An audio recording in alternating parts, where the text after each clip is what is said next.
All right, see that the live stream has now been initiated. The court is ready to proceed in cause number 20-15614. The case filed Bradley Miller versus Virginia Tally Dunn et al. And let's go ahead and receive appearances. As usual, the court just wants to go in the order in which you all appear on the pleadings to the extent that the party remains before the court. So we'll start with plaintiff. Yes, Bradley Miller, pro se plaintiff. Earl Nesbitt on behalf of defendants Danielle Diaz and Dallas County.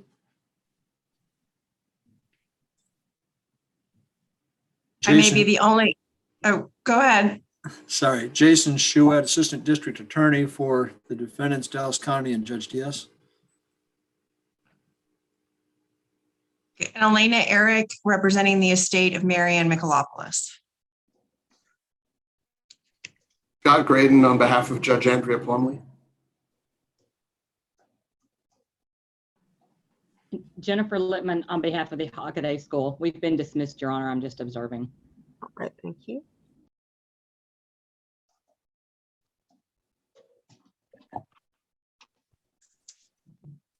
I think that's it, at least in terms of names that I recognize on the Zoom as being a counsel affiliated with the case. Is there anyone else who has an appearance for the court's record this morning?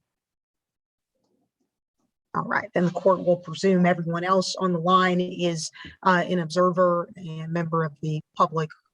So let's go ahead and get started. We've got the defendant Diaz and Dallas County's corrected pleaded the jurisdiction before the court. And so, counsel, I will turn it over to you for arguments regarding same. Thank you, Your Honor. Needless to say, the court is very familiar with this case, both the factual and legal issues, having heard arguments from the various parties and counsel over the course of the last 6 weeks or so.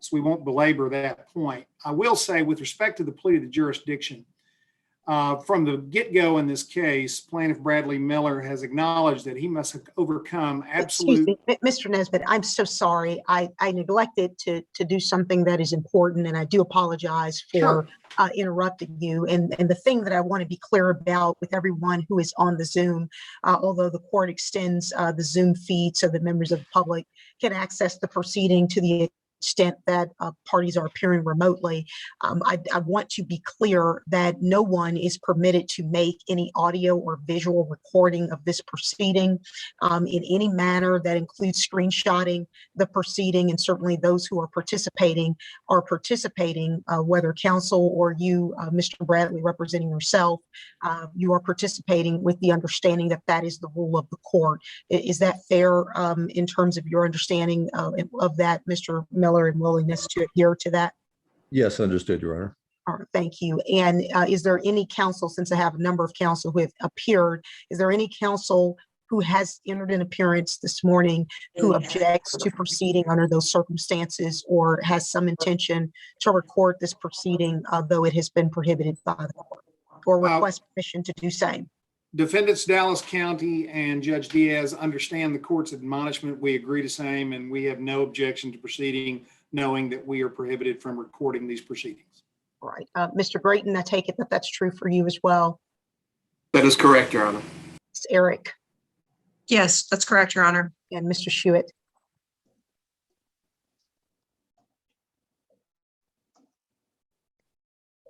Sorry, it was on mute. Yes, agreed, Your Honor, and understood. All right, Mr. Nesbitt, again, pardon the court's interruption. I did want to make that clear. You may proceed. No problem, Your Honor. As I was saying, from the get-go in this case, plaintiff has acknowledged that he must overcome absolute judicial immunity in order to proceed with his case against either Judge Plumley or Judge Diaz, and mostly as it relates to Dallas County, since his claim in part against Dallas County is one of respondeat superior, based on the allegations against Judge Diaz and Judge Plumley, seeking to impose liability on them for the actions of the judges, and or due to his claim of gross negligence in terms of the alleged failure of Dallas County to control and supervise the judges. Therefore, for the crux of the PTJ, mostly boils down to two questions. And that is, can the plaintiff overcome absolute judicial immunity relative to the claims against Judge Diaz and derivatively Dallas County, and has he done so? And secondarily, other than his claims against Dallas County relative to the judicial actions of the judges, can he overcome governmental immunity? The answer is no on both accounts. The key, I guess, or the crux, or the primary argument that plaintiff argues is circular, but it in essence is, because I removed the case for a third time, ultimately unsuccessfully, shortly before Judge Diaz signed the temporary orders, the court lost jurisdiction, and because the court lost jurisdiction, Judge Diaz no longer has judicial immunity. For that concept, he cites to the cases, to removal cases about state courts having no authority to move forward and losing jurisdiction once the case is removed. All of the cases cited by plaintiff, none of the cases cited by plaintiff for that concept address judicial immunity. And removal for purposes of determining whether the actions of a state court are appropriate or proper is very different with respect to determining whether a judge has lost, or a court has a complete lack of jurisdiction in rendering orders for purposes of judicial immunity. And I believe the court focused in on that point very clearly in connection with Judge Plumlee's plea to the jurisdiction. The case law says judges enjoy absolute judicial immunity from liability for judicial acts, no matter how erroneous the act or how evil the motive, unless the act is performed in the clear absence of all jurisdiction. Case law goes on and says judicial immunity is overcome only for actions that are non-judicial and taken in complete absence of all jurisdiction. I'm going to address the second factor first, whether Judge Diaz's actions in signing the temporary orders on June 8th, June 7th, 2018 was taken with a complete lack of jurisdiction. I should also mention that the case law is clear that these factors are to be construed in favor of judicial immunity. In other words, judicial immunity should not be dispensed with willy-nilly, and only where someone has complied with these requirements should a court find that no judicial immunity attaches. As indicated, Judge Diaz signed temporary orders in a family law case in which the 330th court had continuing exclusive jurisdiction over that family law case.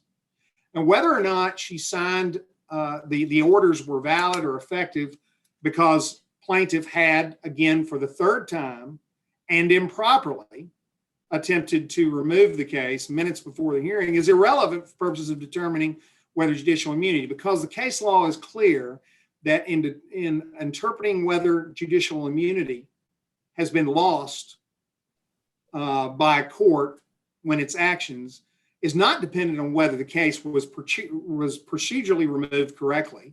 It's not even dependent on whether the federal court ultimately finds that subject matter jurisdiction was appropriate in the federal court or not. What it depends upon is whether that court, in this case, the 330th court, has the power, has the authority is empowered to hear this types of cases, and has the authority to exercise the kind of actions it did, in this case, temporary order. In determining whether an act was clearly outside of a judge's jurisdiction for immunity purposes, the focus is not on whether the judge's specific act was improper, but whether the judge had the jurisdiction necessary to perform an act of that kind in the case.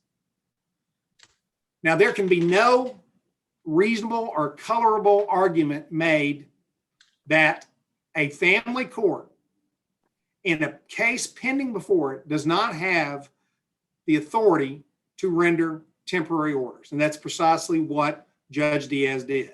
Objection, Your Honor. I want to object to this line of argument as a fraud on the court, which I'll get to in my own argument. on the 14th Amendment. I'm sorry, Mr. Bradley. Mr. Miller, I didn't hear the last part. Again, I object under the 14th Amendment, and I will get to that further in my own argument. Mr. Miller, the court notes that you have an objection. I'm going to let Mr. Nesbitt wrap up his arguments, and then, of course, the court will hear from you without prejudice. We're going to move forward with his arguments without prejudice to your right to make further arguments on your objection. Thank you. Go ahead, Mr. Nesbitt. As indicated, Judge Diaz was a duly appointed associate judge of 330th Court. A family court case was before her, and she rendered temporary orders. Again, whether those temporary orders were appropriate or not, whether they were done before or after jurisdiction, before or after remand, is irrelevant for purposes of this court determining whether there's been judicial immunity. Secondly, plaintiff makes for lack of a better term, the ludicrous argument that the actions of Judge Diaz in signing the temporary orders were non-judicial. They were not taken in the judge's official capacity. I can't think of another order she could have signed that would have been more of a judicial order, more taken in her judicial capacity. It is difficult to imagine any act by a judge that was more clearly a judicial act. There had been a request for temporary orders made by a litigant in a pending case, family court case in the 330th Court. The hearing was scheduled and noticed. The judge exercised her judicial authority over the proceeding, conducted a hearing in the courtroom, adjudicated the issues presented to her, and made a decision by signing an order. Now, the fact that Mr. Miller did not show up does not alter the fact that this was a judicial proceeding. The fact that he may have removed the case, albeit improperly, substantively, prior to her acting, does not change the fact that this was a judicial act. Even if the court were to determine, and we don't concede this point at all because it's not germane to the issues before the court, but even if the court were to determine that those orders were signed when she didn't have jurisdiction and were not appropriate, that is irrelevant for purposes of judicial immunity.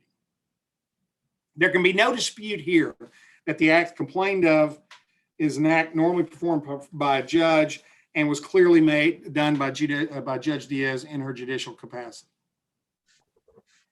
Finally, Your Honor, even if judicial, and with respect to the claims against Dallas County relative to the actions of Judge Plumlee and Judge Diaz, we point out obviously that the court has already granted the PTJ of Judge Plumlee, finding that she was subject to judicial immunity. We think that that is certainly persuasive on the issues relative to Judge Diaz in this case. But the plaintiff's claims against Dallas County are twofold. One, under the doctrine respondeat superior.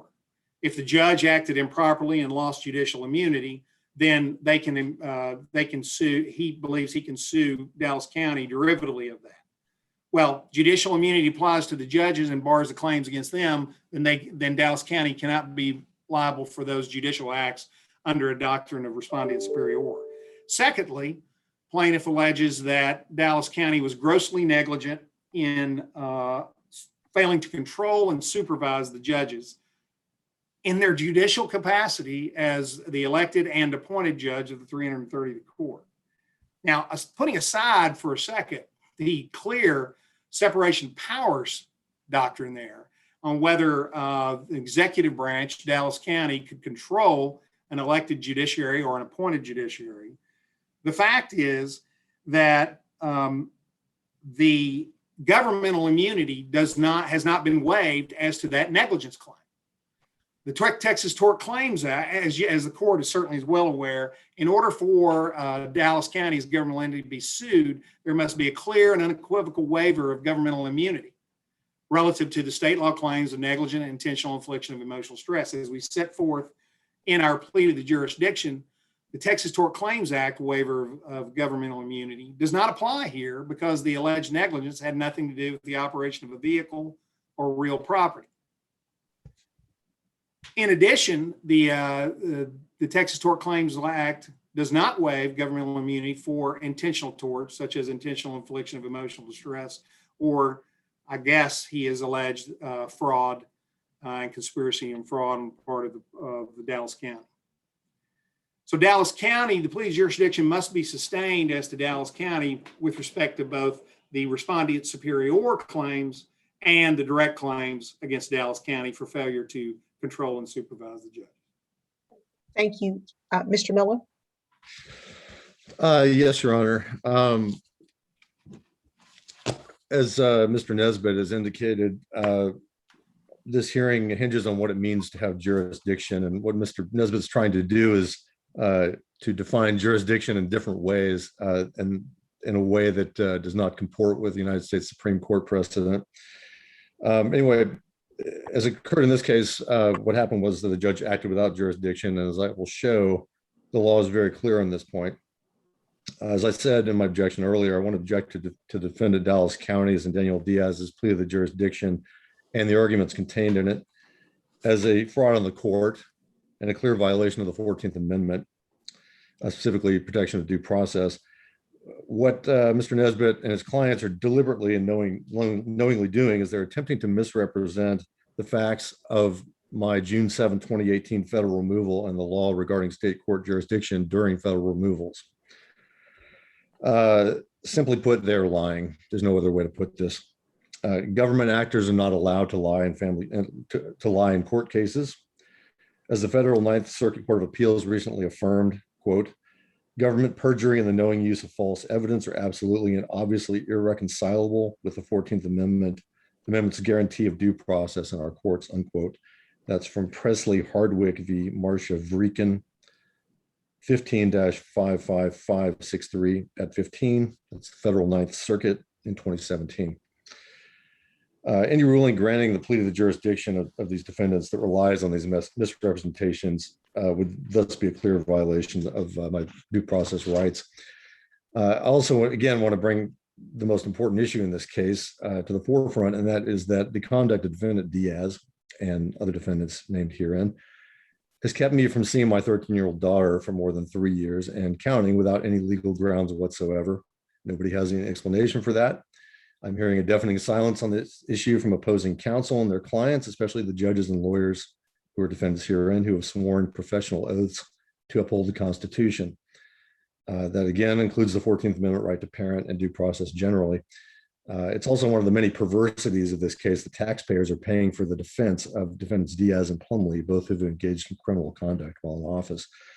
Now, to address the legal issues, I must emphasize first that the Constitution dictates that federal law is superior to state law under the Supremacy Clause of the U.S. Constitution, which of course is Article 6, Section 1, which proclaims, quote, this Constitution and the laws of the United States, which shall be made in pursuance thereof, and all treaties made or which shall be made under the authority of the I'm sorry, Mr. Miller. Yes. Can you slow down? Sure, sorry. Under the authority of the United States shall be the supreme law of the land, and the judges in every state shall be bound thereby, anything in the Constitution or laws of any state to the contrary notwithstanding. State courts and state court judges cannot contravene federal law. That again has been reaffirmed by the United States Supreme Court in Hallett v. Rose. That's 496 U.S. 356 1990. State courts are thus required to observe and enforce federal law. That includes federal law governing removals of state court cases to federal courts, specifically 28 U.S. Code sections 1443 and 1446, under which I removed my cases that Mr. Nesbitt referenced. The central issue in this suit is that two state court judges, defendants Diaz and Plumlee, feel entitled to ignore federal law whenever they feel like it. And so do the attorneys who are named in the suit, defendants Patricia Rochelle and David Finley, and even worse, counsel representing defendants Diaz and Plumlee also feel entitled, apparently, to misrepresent the conduct of their clients and the nature of federal and state law in an effort to absolve their clients of responsibility for their actions. Again, this is impermissible under the 14th Amendment. I want to briefly cover the timeline of removal.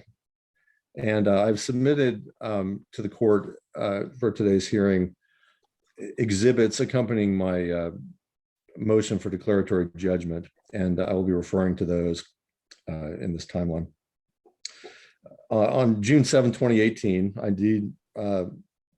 the date I did remove my case to federal court, there was a temporary orders hearing scheduled before Judge Diaz in the 330th Family Court, as Mr. Nesbitt mentioned, at 9 a.m. on June 7, 2018. There's a case docket in that family court case at Exhibit A, page 23.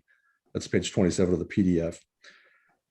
Prior to that hearing, I removed my case to federal district court at 8:14 a.m. on that day under 28 U.S. Code Section 1443.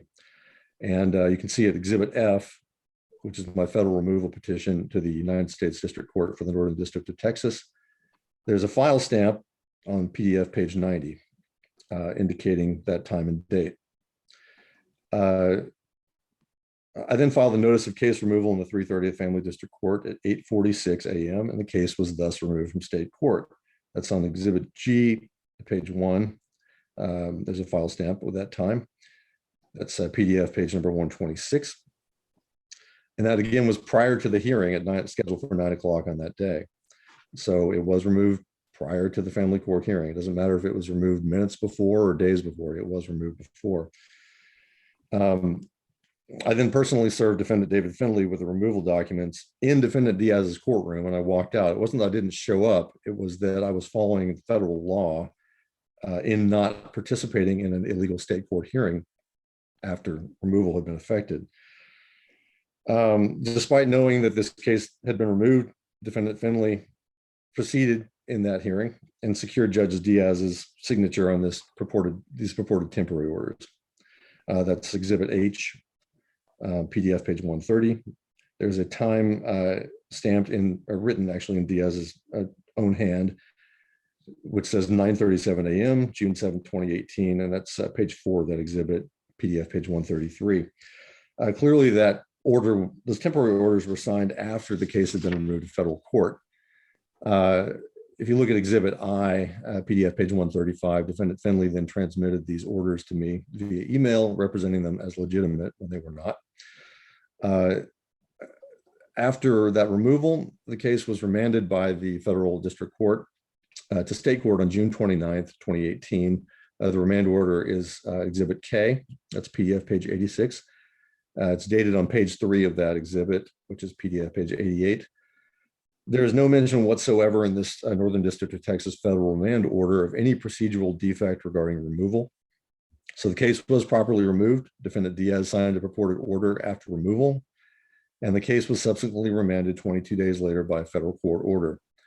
Again, as a result of this order, this fraudulent order, I've not seen my 13-year-old daughter for more than 3 years. Just to cover the federal removal case law, state court jurisdiction halts during federal removals, period. Removal procedures are governed by federal law. 28 U.S. Code section 1446D states, quote, promptly after the filing of such notice of removal of a civil action, the defendant or defendants shall give written notice thereof to all adverse parties and shall file a copy of the notice with the clerk of such state court, which shall affect the removal, and the state court shall proceed no further unless and until the case is remanded, unquote. Copious federal and state precedent has defined what this statute means. It's pretty clear as it is, but an early relevant United States Supreme Court case was National Steamship Company v. Tugman, 106 U.S. 118, 1882, which ruled at 122, quote, upon the filing thereof of the removal bond, petition and bond, the suit being removable under the statute, the jurisdiction of the state court absolutely ceased, and that of the Circuit Court of the United States immediately attached. The duty of the state court was to proceed no further in the cause. Every order thereafter made in that court was coram non judice, unless its jurisdiction was actually restored, end quote. I want to emphasize the words, the jurisdiction of the state court absolutely ceased, not partially, absolutely. The Federal Fourth Circuit Court of Appeals affirmed that, quote, since the adoption of 1446, it has been uniformly held that the state court loses all jurisdiction to proceed immediately upon the filing of the petition in the federal court and a copy in the state court. That's South Carolina v. Moore, which I've cited several times in documents in this case. That's 447 Federal 2nd, 1067 at 1073, Fourth Circuit, 1971. And the Federal Fifth Circuit Court of Appeals agreed in Electronic Data Systems Corporation v. Southwestern Bell Telephone Company, 674 Federal 2nd, 453 at sections 19 through 21. That's the Fifth Circuit 1982, which states the jurisdiction of the state court is not restored unless and until the federal court remands the case. Pretty clear. Just last year, the United States Supreme Court again concurred, quote, once a notice of removal is filed, quote, the state court shall proceed no further unless and until the case is remanded, end quote, 28 U.S.C. section 1446D. The state court, quote, loses all jurisdiction over the case, and being without jurisdiction, its subsequent proceedings and judgment are not simply erroneous, but absolutely void, end quote. That's Roman Catholic Archdiocese of San Juan versus Acevedo Feliciano, 18921, and that's United States Supreme Court, February 24th, 2020. That's quoting a case, Kern v. Heidekoper, 183 U.S. 485 at 493, 1881. So again, the law of the land regarding removals is clear. Once a case is removed to federal court, state court loses all jurisdiction until the case is remanded, period. To address another issue that Mr. Nesbitt raised, the effectiveness or ultimate effectiveness of removal is irrelevant. It doesn't matter whether a federal court later decides that removal was ineffective, for example, as it occurred in this case due to lack of subject matter jurisdiction. And again, in South Carolina v. Moore, quote, any proceedings in the state court after the filing of the petition and prior to a federal remand order are absolutely void, despite subsequent determination that the removal petition was ineffective, end quote. And I'm sorry, Mr. Bradley. Can you slow down again? Oh, sorry. Do you want me to repeat the end of that? Yes. Okay. Despite subsequent determination that the removal petition was ineffective, end quote. And that's South Carolina v. Moore at 1073. The Texas Supreme Court, understandably, concurred in McCauley v. Consolidated Underwriters. That's 301 Southwest 2nd, 181 at 184. Texas, this is an appellate case, 1957. Quote, at such time, the jurisdiction of the state district court was automatically abated pending such determination, and the question of whether the cause was removable was one for the consideration of the federal court and was not to be determined or ignored by the state court, end quote. And that ruling continues in McCauley, quote, furthermore, any action taken in the state court thereafter and prior to remanding the cause to such state court is void. And that's McCauley at 185. So any order that a state court issues during a federal removal is void, not voidable, void. Thus, these purported temporary orders that defendant Diaz signed on June 7th, 2018 are void. And the purported order that defendant Plumlee signed similarly on November 17, 2016 was void for precisely the same reason. With regard to immunity, which Mr. Nesbitt touched on, again, I want to emphasize that the lack of that November 17th hearing in 2016, defendant Plumlee was deprived of all jurisdiction. And at the time of that June 7th, 2018 hearing, defendant Diaz was deprived of all jurisdiction as well, all jurisdiction.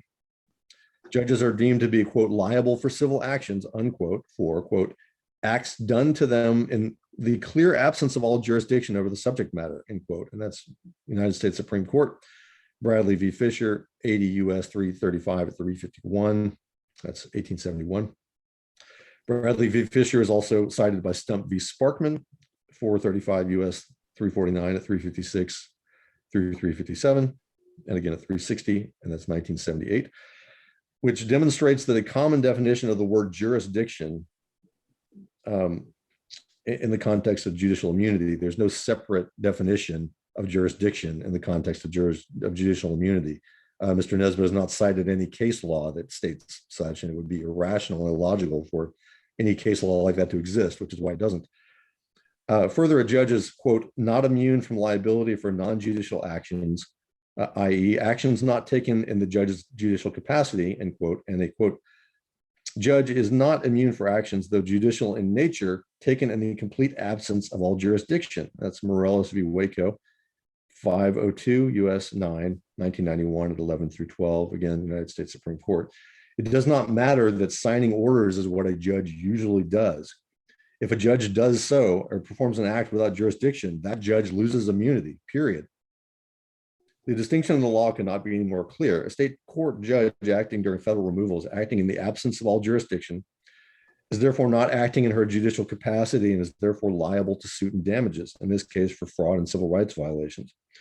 At the time of the signing of the purported order in 2016 by Judge Plumlee and the signing of these purported temporary orders on June 7, 2018, these defendants proceeded while having, quote, clearly no jurisdiction over the subject matter, end quote, and with, quote, usurped authority, end quote, thus, quote, no excuse is permissible, end quote. I'm quoting Bradley v. Fisher at 351 to 352.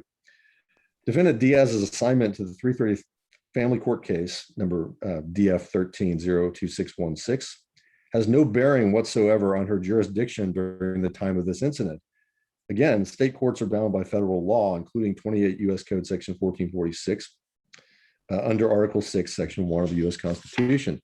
When federal law deprives a state court of jurisdiction, as during a federal removal, no state law or wishful thinking on the part of defendants and counsel can countermand that federal authority.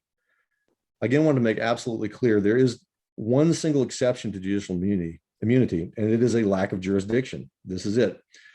Mr. Graydon previously and Mr. Nesbitt now would have you believe that jurisdiction doesn't really mean jurisdiction, but the repetition of the word jurisdiction, especially with regard to, quote, absence of all jurisdiction, end quote, in the context of a lack of judicial immunity in several landmark United States Supreme Court cases, as I said, Bradley v. Fisher, Stump v. Sparkman, and Morales v. Waco, and the citation of the earlier cases in the subsequent cases among these three indicates that, quote, jurisdiction, end quote, always has the same meaning.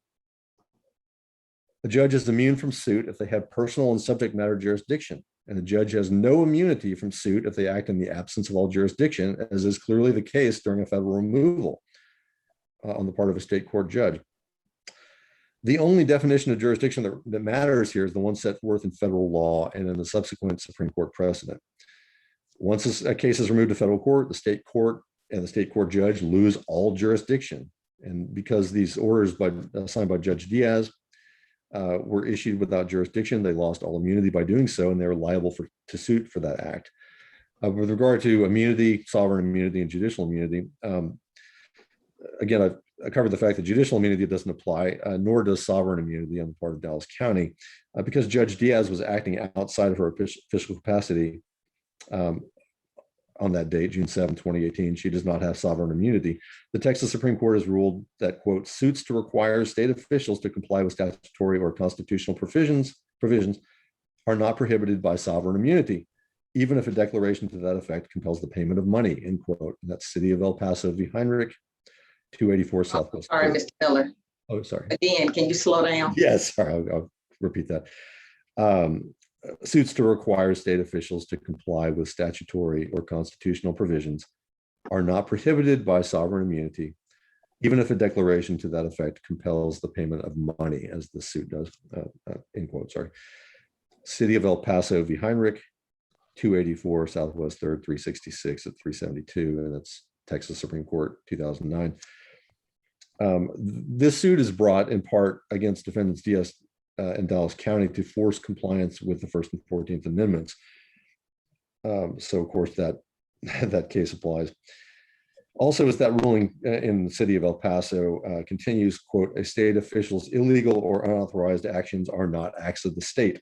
Accordingly, an action to determine or protect a private party's rights against a state official who has acted without legal or statutory immunity is not a suit against the state that sovereign immunity bars, end quote. And that's at 370.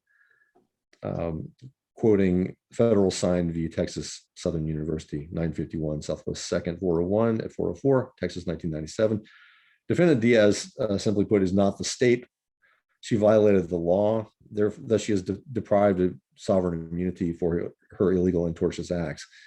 In addition, because defendant Diaz acted in the, quote, clear absence of all jurisdiction, unquote, not only is defendant Diaz deprived of immunity from suit, her employer, Dallas County, is also deprived of government immunity from suit. And for that topic, see the City of Houston v. Swindle, 960 Southwest 2nd at 413, that's 413 at 417. That's a Texas appellate case, Houston 1st District, 1998, citing also Turner v. Pruitt, 342 Southwest 2nd, 422 and 423, 1961. I've raised the fact that the principles, doctrines of res judicata and collateral estoppel do not apply. I think I've covered that in my response, so I won't belabor that here. These issues have not been determined and by any other court, and there's been no real treatment of these, and really no hearing, essentially, not yet. As you know, Your Honor, I've filed a motion for declaratory judgment, which will be heard later. So those two doctrines don't apply. I certainly have standing, which again I've covered in my response, which Mr. Nesbitt did not bring up today, so I won't belabor that. I have certainly been harmed by the actions of Defendant Diaz and Dallas County, her employer, by extension. Keeping me from seeing my daughter is an obvious harm, constitutional harm to my constitutional rights. And there were additional harms done as well. They're certainly traceable to Defendant Diaz. She signed an order without jurisdiction in her own hand, which has led directly to these harms. Again,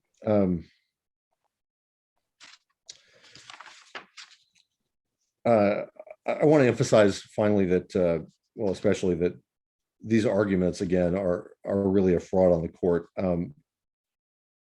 Mr. Nesbitt and his clients go to great lengths to assert falsely, again, that Defendant Diaz was acting within her official judicial capacity when she signed these purported temporary orders on June 7, 2018.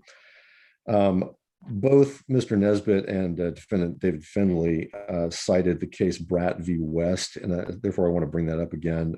The citation for that case, it's a Texas appellate case, is 892 Southwest 2nd 56, and that's 1994. But as I indicated in my memorandum of fraud on the court, regarding fraud on the court, all of which applies to this plea to the jurisdiction hearing today, that case does not apply in any regard. Bratt involved a motion to recuse, not a federal removal. Motions to recuse are governed by Texas Rules of Civil Procedure 18A, which allows a judge to take action in a case for good cause, even after a recusal motion is filed. And that's Texas Rules of Civil Procedure 18A F2A. Federal removals, on the other hand, are governed by federal law, 28 U.S. Code Section 1446 in this case, which strictly prohibits any further action by a state court judge after removal, as I indicated, and has already been argued as well. Absolutely deprives the state court of jurisdiction. These are two entirely different legal circumstances. Bratt v. West also cites both Stump v. Sparkman and Morales v. Waco with regard to defining jurisdiction and immunity. If anything, Mr. Nesbitt's argument is circular. There's nothing circular about my argument. Mr. Nesbitt is claiming that somehow jurisdiction doesn't mean jurisdiction in the context of judicial immunity, and yet the case he cites is citing the same federal United States Supreme Court precedent that I'm citing in my own arguments. Again, Bratt is citing Stump v. Sparkman and Morales v. Waco with regard to defining jurisdiction and immunity, and that's Bratt v. West at 68 through 69. This says there is no tension between Bratt and these U.S. Supreme Court cases with regard to the definition of judicial immunity in the context of a lack of jurisdiction. And if there is any disagreement under the supremacy clause of the U.S. Constitution, the federal precedent is controlling. Further, Bratt v. West also specifically states in that ruling, quote, "The judges of Texas courts have absolute immunity for their judicial acts unless such acts fall clearly outside the judge's subject matter jurisdiction," end quote. And that's citing Spencer v. City of Seagoville, 700 Southwest 2nd, 953 and 957 through 58. That's Dallas Court of Appeals, 1985. So, and again, as I've stated, the state court and Defendant Diaz lost all jurisdiction, including subject matter jurisdiction over the case during the federal removal, which absolutely deprives a state court judge of subject matter jurisdiction or any jurisdiction in a case. Bratt v. West merely reinforces the findings of Bradley v. Fisher, Stump v. Sparkman, and Morales v. Waco. A judge who acts in the absence of all jurisdiction has no immunity. Judge Diaz and Judge Plumley acted without jurisdiction and by signing these orders during a removal, and therefore they have no immunity from suit, nor therefore does Dallas County have immunity. Again, Mr. Nesbitt and his clients have also repeatedly attempted to falsely characterize my federal removals as somehow being legally deficient, which is entirely false. As has been demonstrated through the evidence of court documents, which I have brought to the court's attention. The federal removal in June 2018, on June 7th, 2018, was conducted entirely in accordance with federal law, that is 28 U.S. Code sections 1443 and 1446D. These removals were procedurally correct and were in fact recognized as having been procedurally lawful by the North NDTX Federal District Court, as evidenced by that federal court's remand order. Obviously, if the cases had not been removed to federal court, the federal district court would not have issued a remand order. The existence of the federal court remand order is proof positive of a valid removal, and thus that the case was indeed removed to federal court. Mr. Nesbitt is well aware that my federal removal was procedurally valid, that his client, Judge Diaz, was deprived of jurisdiction during the removal, that Judge Diaz issued fraudulent temporary orders after removal and prior to remand, that these fraudulent temporary orders egregiously violated my constitutional rights, and that Judge Diaz has no immunity from suit and damages for these acts. The facts and the law are very clear, and Mr. Nesbitt knows it. He's attempting to misrepresent the facts and the law in order to keep his clients from being held accountable for what are very clearly tortious and illegal acts. There's a boundary circumscribing the professional conduct of a lawyer, and Mr. Nesbitt has crossed it. I again object to these misrepresentations as a clear violation of my 14th Amendment right to due process. What Mr. Nesbitt and his clients are doing is victim blaming. I want to cover this quickly, but Mr. Nesbitt made two really outrageous statements in his plea to the jurisdiction that I can't allow to go unaddressed. First, he called my obviously meritorious appeals a, quote, misguided, most unfortunate attempt to harass my ex-wife, her lawyers, the judges, and the other named defendants in this lawsuit. That's in the plea of the jurisdiction of Judge Diaz and Dallas County at page 7. This assertion, of course, is utter nonsense. It is the defendants in this suit who have been harassing me for 8 years, thus the necessity of this suit. I've covered the harms done to me at length in my petition and in the other pleadings in this case. I must note that their plea of the jurisdiction contains no legal justification for the unconstitutional strictures cited in my suit. Mr. Nesbitt, second, also writes on page 7 of his plea, quote, had plaintiff put half as much effort into trying to rehabilitate his relationship with his ex-wife and daughter as he has put into his surfeit of futile litigation, his chances of being able to reestablish a relationship with his daughter would likely have increased significantly, end quote. This one statement is such an incredible, fantastic lie that it's hard to even classify it. To begin with, it ignores the evidence attached to my original petition in this suit that during our divorce, defendant Virginia Talley Dunn, my ex-wife, burgled my residence, photographed. I'm sorry, Mr. Bradley. Again, yes.